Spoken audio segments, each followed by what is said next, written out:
कचरे के डिब्बे में से भी खाना निकाल कर खाना पड़ जाता है और रात को सड़क के किनारे फुटपाथ पर ही सोना पड़ता है। एक रात को बैज नाम का एक लड़का बारिश में भीगता हुआ जेम्स के पास आता है और उससे किसी डी नाम के आदमी के बारे में पूछता है। बैज और जेम्स की बातों से पता चलता है कि ये दोनों ड्रग एडिक्ट हैं, लेकिन जेम्स अपनी ड्रग्स की लत को छोड़ने की कोशिश में लगा हुआ है, जिसके लिए उसने एक नशा मुक्ति केंद्र भी ज्वाइन कर रखा है। इसलिए वो बैज को छोड़कर वहाँ से एक दुकान पर खाना लेने चला जाता है, लेकिन इसके लिए उसके पास कुछ पैसे कम पड़ जाते हैं। वो दुकानदार उसे खाना देने से मना कर देता है और उस खाने को सिंक में डालकर जेम्स को वहाँ से भगा देता है। अब दुकान से बाहर आकर जेम्स सोने के लिए कोई जगह तलाश करने लगता है, लेकिन सारी अच्छी जगहों पर पहले ही कोई ना कोई सो गया था। वो थोड़ा और आगे जाता है तो बैज उसे आवाज़ देकर एक कार के अंदर बुला लेता है। बैज उसे बताता है कि कोई इस कार का लॉक खुला छोड़कर चला गया था। कार के अंदर बैज के हाथ में हेरोइन की एक पुड़िया होती है। वो जेम्स को भी उसे लेने को कहता है। जेम्स हेरोइन नहीं लेना चाहता था, लेकिन आज उसका दिन इतना ख़राब गुजरा था कि वो चाह कर भी अपने आप को नहीं रोक पाता और ड्रग्स ले लेता है। सुबह को जब कार का मालिक वहाँ आता है तो बैज उसे देखकर वहाँ से भाग जाता है, लेकिन जेम्स गहरी नींद में सोता रहता है। यहाँ से उसे हॉस्पिटल ले जाया जाता है, जहाँ वाल नाम की एक सोशल वर्कर उस पर बहुत गुस्सा होती है, क्योंकि वाल ड्रग्स छोड़ने में उसकी मदद कर रही होती है। जेम्स को भी अपने आप पर बहुत गुस्सा आता है, क्योंकि जेम्स वाकई में ड्रग्स छोड़ना चाहता था, जिसके लिए उसे रोज मेथाडोन नाम की दवाई लेनी पड़ती थी। वाल उससे कहती है कि अगर वो मेथाडोन ट्रीटमेंट के चलते हेरोइन का नशा करता है तो उसकी मौत भी हो सकती है। जेम्स कहता है कि वो अब कभी भी ऐसा नहीं करेगा। हॉस्पिटल से डिस्चार्ज होकर जेम्स वाल के ऑफिस जाता है। वाल फिर से उसका ट्रीटमेंट शुरू कर देती है। इसके बाद जेम्स फिर से अपना काम शुरू कर देता है। वो सड़कों के किनारे गिटार बजाता है और फुटपाथ पर ही सो जाता है। इस दौरान बैज उसे फिर से नशा करवाने की कोशिश करता है, लेकिन जेम्स उसे अपने पास नहीं फटकने देता। वाल उसके रहने का इंतजाम करने की कोशिश करने लगती है। वो अपनी काउंसलर से उसे रूम दिलाने की सिफारिश करती है, लेकिन यहाँ और भी बहुत सारे बेघर लोग हैं जिन्हें रूम की जरूरत है। जब उससे पूछा जाता है कि वो वाल के केस में इतनी इंटरेस्टेड क्यों है, तो वो कहती है कि उसे लगता है कि अगर जेम्स इन गलियों से निकल जाता है तो वो नशा छोड़कर एक बेहतर जिंदगी की ओर बढ़ सकता है। बड़ी मुश्किल से वाल जेम्स को एक रूम दिलवाने में कामयाब हो जाती है। हालांकि ये रूम उतना अच्छा नहीं था, लेकिन सड़कों पर जिंदगी गुजारने से 1000 गुना बेहतर था। यहाँ आकर जेम्स काफी इमोशनल हो जाता है। वाल उससे कहती है कि मैंने किचन में तुम्हारे लिए कुछ खाना और फ्रिज में दूध रख दिया है। इसके बाद वाल उसे रूम की चाबी देकर वहाँ से चली जाती है। रात को जेम्स बाथटब में गर्म पानी से नहाता है, जिसकी उसे सबसे ज्यादा जरूरत थी। नहाते समय उसे किचन में से कुछ खड़खड़ाने की आवाज़ सुनाई देती है। वो एक टॉवल लपेटकर किचन में जाता है तो यहाँ उसे एक बिल्ली दिखाई देती है जो विंडो से होकर किचन में आ गई थी। वो बिल्ली जेम्स का खाना खा रही थी। जेम्स उसे पीने के लिए दूध देता है, लेकिन दूध पीकर भी वो बिल्ली वहाँ से नहीं जाती।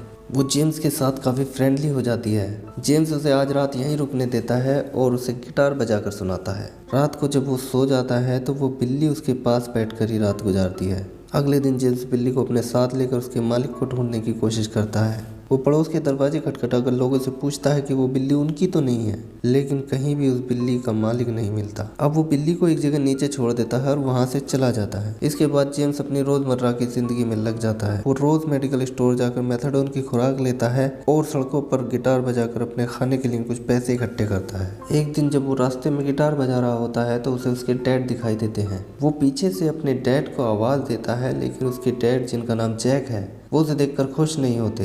जेम्स उन्हें बताता है कि उसने नशा करना छोड़ रखा है और उसने नशा मुक्ति प्रोग्राम ज्वाइन कर लिया है, लेकिन जैक को उस पर यकीन नहीं होता। तभी जेम्स की सौतेली माँ, जिसका नाम हिलेरी है, वो वहाँ आकर जैक को वहाँ से ले जाने लगती है। वो जेम्स को बिल्कुल भी पसंद नहीं करती। जेम्स कोशिश करता है कि उसके डैड उसे क्रिसमस पर डिनर के लिए बुलाएं, लेकिन हिलेरी मना कर देती है।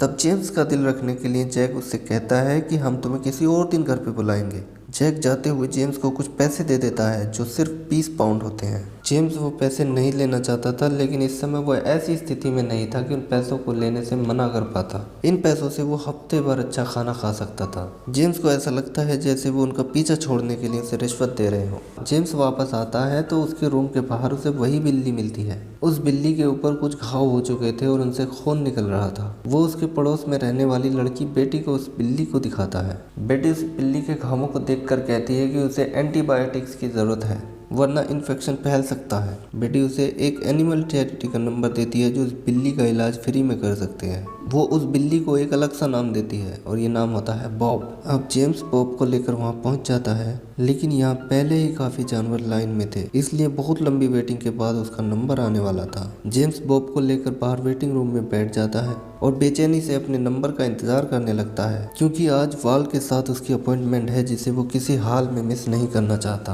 काफी देर बाद जब उसका नंबर आता है तो डॉक्टर बॉब के घाव साफ करके कुछ एंटीबायोटिक दवाइयाँ लिख देती है। वो मेडिकल काउंटर पर दवाई लेने जाता है तो रिसेप्शनिस्ट उससे 22 पाउंड मांगती है। जेम्स को अपने डैड से मिले हुए पैसे बॉब की दवाई में खर्च हो जाते हैं और वाल के साथ उसका अपॉइंटमेंट भी मिस हो जाता है।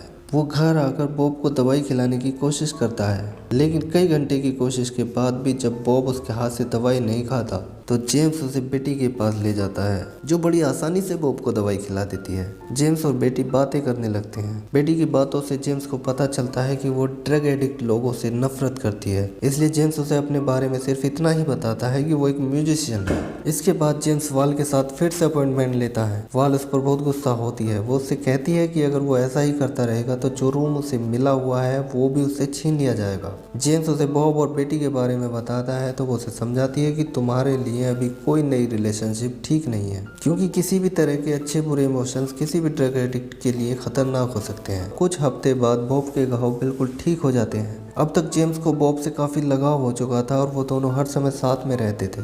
एक दिन जेम्स रोजाना की तरह सड़कों पर परफॉर्म करने के लिए घर से बाहर निकलकर बस में चढ़ता है तो बॉब भी उसके साथ बस में चढ़ जाता है। ये देखकर जेम्स बॉब पर गुस्सा होने लगता है, लेकिन बस में बैठे दूसरे लोग जब बॉब को देखकर खुश होते हैं तो जेम्स बॉब को अपनी गोद में बैठा लेता है।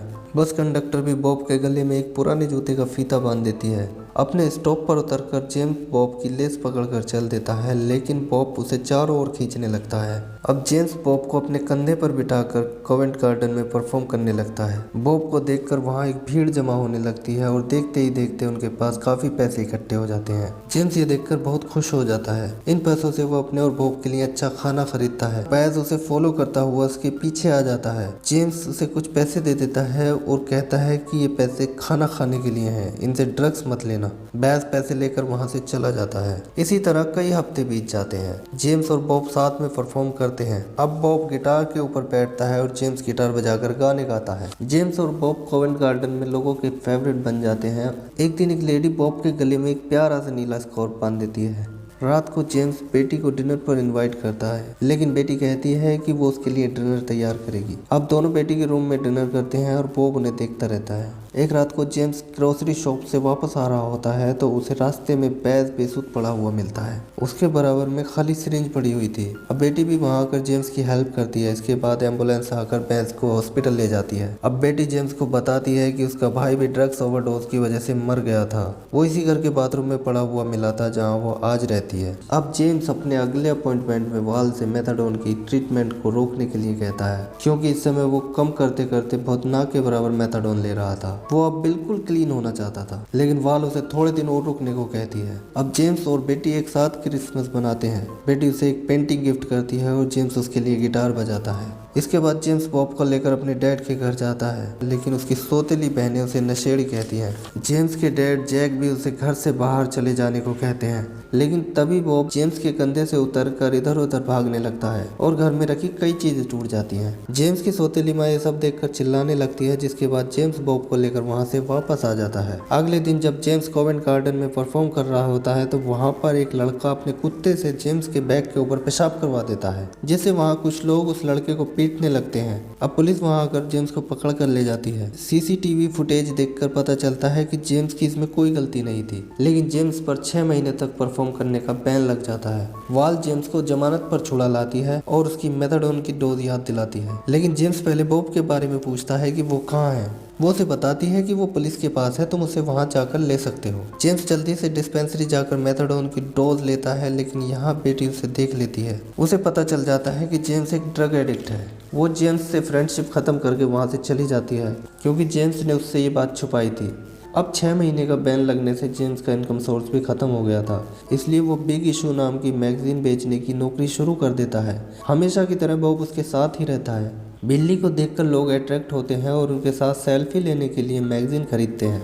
एक आदमी अपने अखबार में छापने के लिए जेम्स और बॉब की फोटो खींचकर चला जाता है। ये देखकर दूसरी शिफ्ट में मैगजीन बेचने वाला जेम्स से लड़ाई कर लेता है, जिसके बाद जेम्स को 1 महीने के लिए नौकरी से निकाल दिया जाता है। और एक बार फिर से जेम्स मुसीबत में आ जाता है। जब उसके पास पैसे खत्म हो जाते हैं तो अपना और बॉब का पेट भरने के लिए वो सड़कों पर गिटार बजाने चला जाता है। ये देखकर बेटी उस पर चिल्लाती है क्योंकि 6 महीने के बैन के बीच में परफॉर्म करते हुए अगर पुलिस ने उसे देख लिया तो उसे जेल भेज दिया जाएगा। यहाँ पर जेम्स को पता चल जाता है कि बेटी अब भी उसे पसंद करती है। जैसे तैसे 1 महीना कट जाता है और जेम्स फिर से बिग इश्यू मैगजीन बेचने की नौकरी करने लगता है।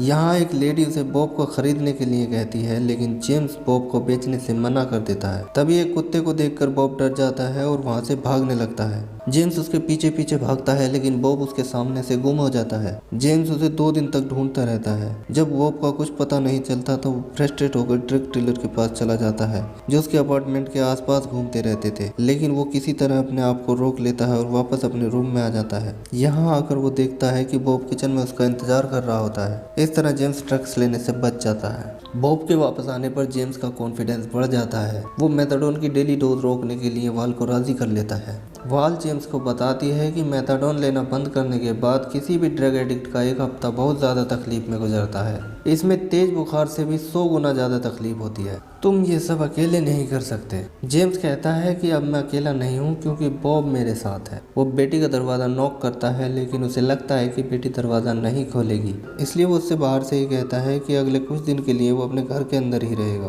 बेटी ये सुनकर दरवाज़ा खोलकर बाहर आ जाती है और उससे कहती है कि वो खाना लेकर आ जाया करेगी। अब जेम्स को घर से बाहर जाने की कोई ज़रूरत नहीं थी। वो कई दिन तक बॉब के साथ घर में ही रहता है और अपनी ड्रग्स की आदत से लड़ता है। वो रात भर कांपता रहता है और रूम में रखी चीज़ों को इधर उधर फेंकता रहता है। इसी तरह 1 हफ्ता बीत जाता है।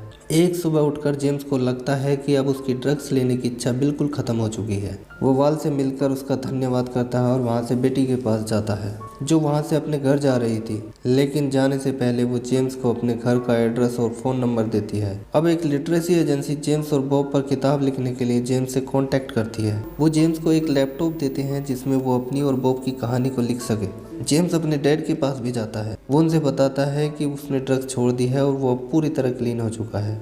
ये सुनकर उसके डैड बहुत प्राउड फील करते हैं और उसे उसके बचपन का एक फ़ोटो देते हैं।